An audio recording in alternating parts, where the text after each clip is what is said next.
सूत्र का माध्यम हरिंदर भैया के माध्यम से मिला कि इस मृत्यु लोक में आकर के हमारा इस पापी तन का उद्धार कैसे हो, जिसके लिए हमारे हरिंदर भैया को 3 सूत्र का अनमोल रतन मिला और वो लोगों को बताए कि हमारा जीवन का जैसे कल्याण हो गया वैसे सबका कल्याण हो जाए।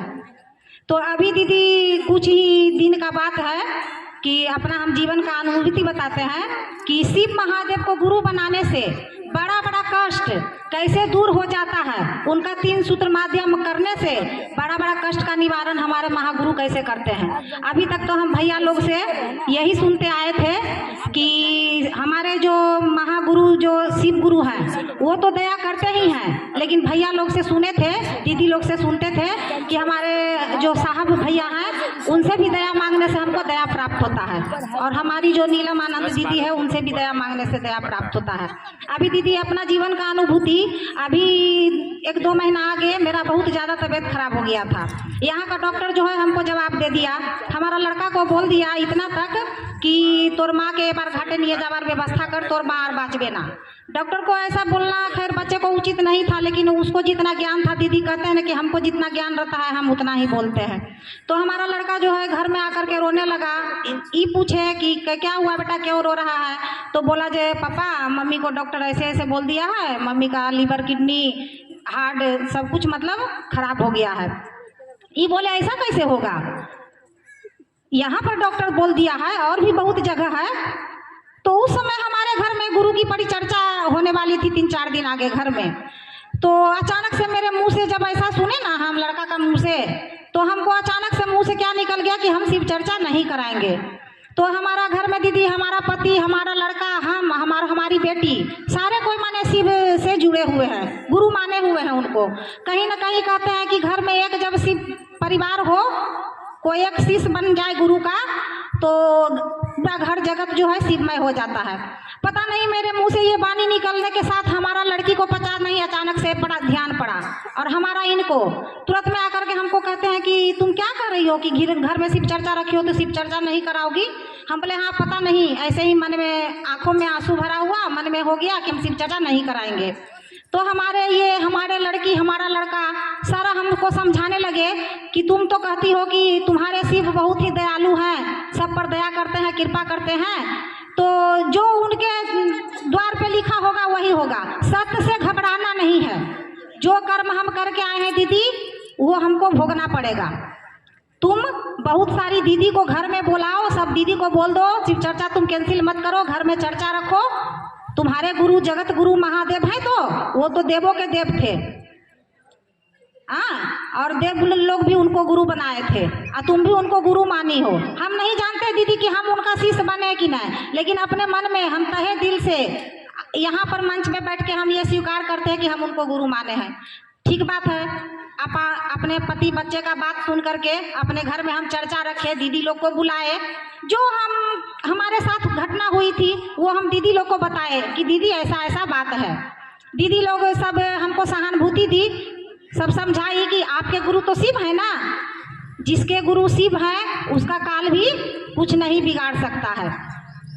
इसके पहले दीदी हमारा पेट में भी यहाँ पर स्टोन नहीं था, लेकिन यहाँ का डॉक्टर हमको पेट में स्टोन बोल के हमको स्टोन का दवाई खिला रहा था। जब हम रांची में जाकर के दिखाए तो वहाँ बोला कि नहीं आपका पेट में कोई स्टोन नहीं है। उसके बाद हमारे ये बोले कि चलो ठीक है तुमको हम रांची ले चलते हैं। रांची जब हम गए दीदी तो सब भैया लोग का मुंह से सुनते हैं कि हमारे गुरु दया करते हैं। जब हम रांची स्टेशन जब उतरते थे ना दीदी, तब पता नहीं अचानक आंख में आंसू भर जाता था, और अचानक साहब का मुंह माने सामने आने लगता था कि हे साहब दीदी ये तो आपका स्थान है, रांची में आपका स्थान है, सुने हैं, तो हम तो अपना दुख कष्ट को लेकर के आपका स्थान पर आए हैं। भैया आप सबका दुख का निवारण करते हैं, मेरा भी कुछ कष्ट को सुनिएगा। हर महीने डॉक्टर हमको बुलाने लगा कि 3-4 महीना आपको आना होगा। हम लोग जो है किसी गरीब से पैसा नहीं ठगते हैं, यदि हमारे बस का भी आपका रोग होगा तो वो भी बोल देंगे, नहीं होगा तो हम आपको वो भी बोल देंगे।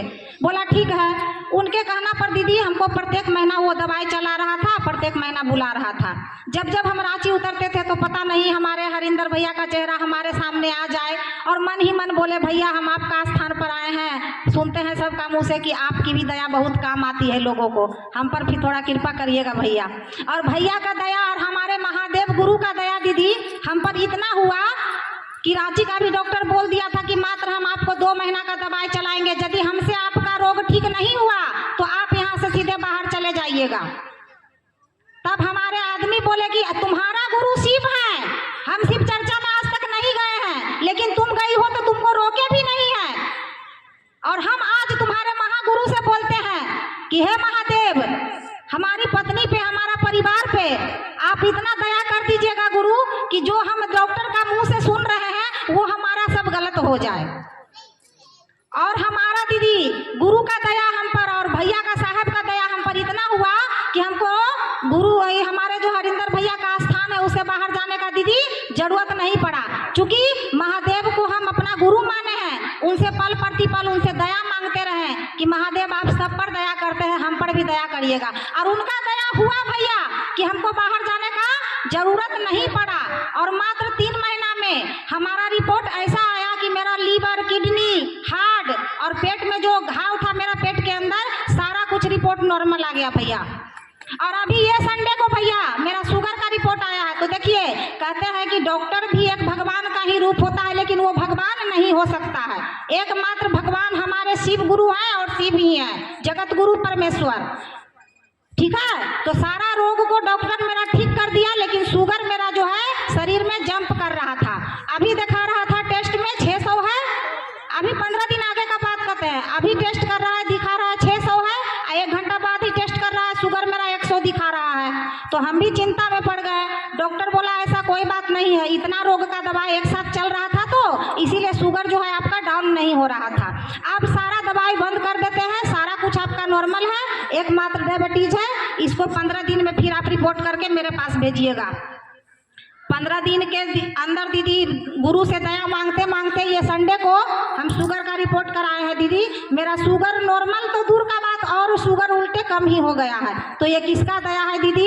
यहाँ पर दुर्गापुर में हमको डॉक्टर रिजेक्ट कर दिया, और रांची का डॉक्टर भी हमको अपना मुंह से जबान दे दिया कि मात्र 2.5 महीना आपको हम देखेंगे, उसके बाद आपको जहाँ जाना होगा चले जाइएगा, मेरा बस का बात नहीं है। तो कहते हैं कि अनहोनी को होनी और अनहोनी को अनहोनी करने का एकमात्र हमारे महादेव में ही क्षमता है दीदी, दूसरे में किसी में नहीं है। तो इसीलिए कहते हैं कि शिव को गुरु बनाए हैं तो उनसे दया मांगिए। अभी दीदी लोग बोली ना कि कैसे अपने बच्चे पति का ख्याल करते हैं, उसी तरह अपने गुरु का भी मन में ख्याल करिए सब समय कि हम किसको गुरु बनाए हैं। हमारे गुरु यदि हमारा 3 सूत्र करने से हमारा सब कष्ट का निवारण कर देते हैं, तो हम तो कहते हैं कि इस जगत को भूलकर हम महागुरु को ही याद में क्यों नहीं रहे, कि हम उनका 3 सूत्र जो अपनाए हैं वो क्यों नहीं करें। इसीलिए दीदी सभी से कहते हैं 3 सूत्र लिए हैं तो उनका 3 सूत्र अच्छा से निभाइए, क्योंकि हमारा जगत गुरु कल्याण किए हैं और हम गुरु से दया यही मांगेंगे कि गुरु जैसे हमारा कल्याण आप किए हैं उसी तरह सब दीदी भैया पर, सब पर आप अपना कल्याण करिए। तो दीदी 3 सूत्र का माध्यम बहुत ही अनमोल है। अभी दीदी बोल करके गई थी कि ये कोई सहज बात नहीं है, लेकिन जो सहजता से इनको अपना लेता है, मान लेता है, तो जगत गुरु उसके भी हो जाते हैं। तो हमारे जगत गुरु हमारे हुए हैं दीदी, हम पर दया किए हैं। इसीलिए कहेंगे कि जगत गुरु आप सभी गुरु भैया गुरु बहना पर आप अपना दया हम पर जैसे बरसाए हैं उसी तरह सब पर दया बरसाते रहिए। चलिए इतना कह करके ही अपने गुरु की वाणी कुछ क्षण के लिए गुरु के चरणों में रखते हुए प्रेम से बोलिए उमापति महादेव की जय।